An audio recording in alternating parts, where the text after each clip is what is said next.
Hi everyone, let's take a look at the excerpt from the Wide Missouri. Now at the end of this video I will be playing the excerpt through, but right now let's just talk about how we can practice this. So the first and most important step is going to be to work on the intonation. So I start out by finding a good fingering which works for me, and then I'm going to play each note just for intonation. So I'm going to get rid of the rhythm, get rid of the bowings, dynamics. I'm just interested in hearing pure tones on every single note.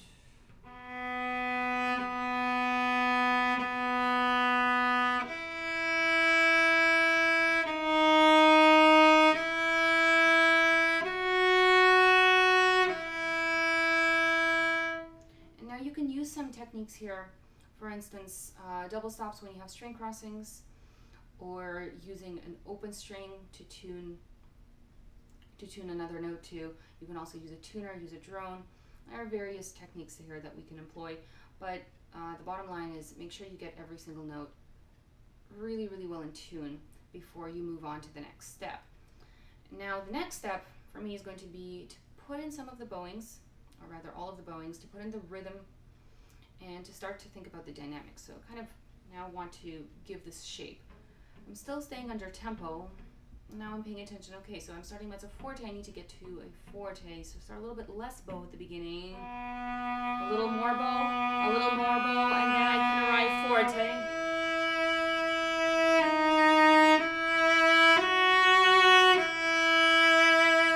Right, now already in these first two bars, there's actually quite a bit going on.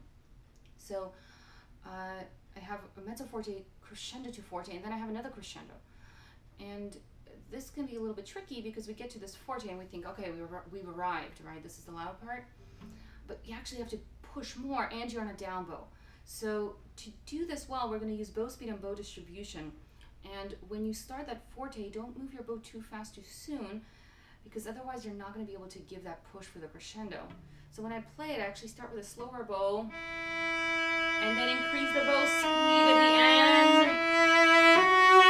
And then I only have one beat on the up bow, but because I've already sped up the bow, it's not going to sound like it's sticking out, right? Because when we have two beats down bow and one beat up bow, it's so easy for that up bow to sound like an accent. But if I can accelerate the bow speed on the down bow first, then the up bow is actually going to be pretty much in the same speed. And I get a really nice crescendo.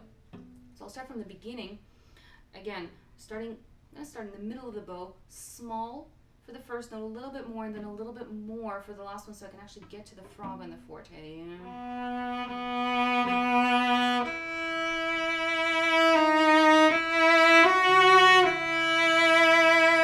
Right, so now I have this kind of lush sound, and then we have this forward motion that is given by the bow speed. So to me, whenever we think about playing with energy or playing expressive, it's always coming down to bow speed. And you want to be able to vary that and vary it in a way where it's actually going to help you get the musical idea across. Now, going on, once I'm coming down this little scale here, so this is exactly the opposite, right?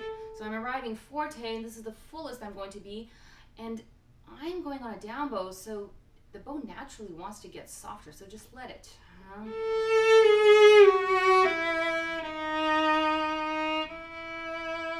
Right, notice I did not try and go all the way back to the frog on that up bow because I'm on the low point of my diminuendo. And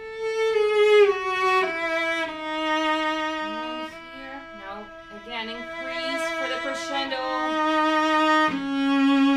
Right, so when you think about this piece, like visualize this wide river. Think of it being very lush and majestic, and you want that to come through in your sound. So when we have these tenutas on all of these beat threes, to me they're kind of like little sighs. And so when you get there,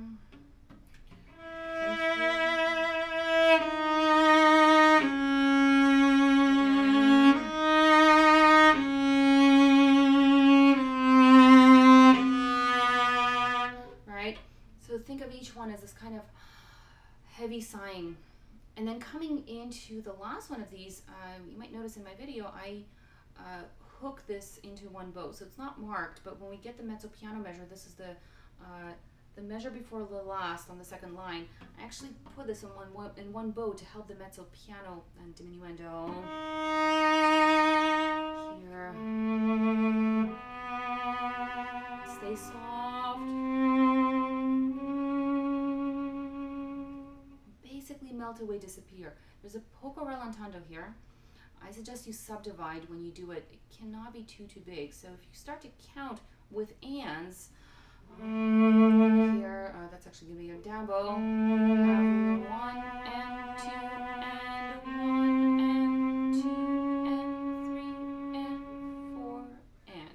Right, so that's going to ensure that my timing is not too disproportionate, because if I just play this long note and I think, oh, slower, it's very easy to take either too much time or just not really take any time at all. And then we have this accent mezzo forte. There's lots of marking here in the big number 23. Accent with a diminuendo, and then I have still diminuendo on these two notes, and then a crescendo with an accent. So that's a lot going on.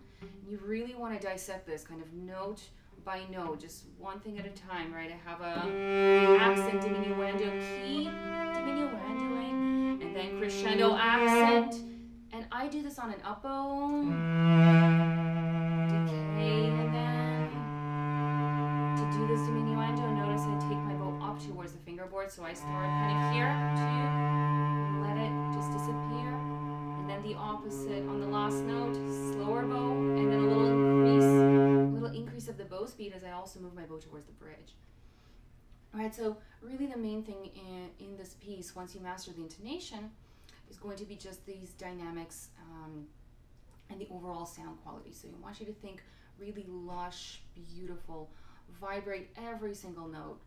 That is probably one of the most important things here, and especially at the very end and at the very beginning. So if you can start this with vibrato, right, on every single note, and then also finish here, maybe very narrow, and just kick it up a notch.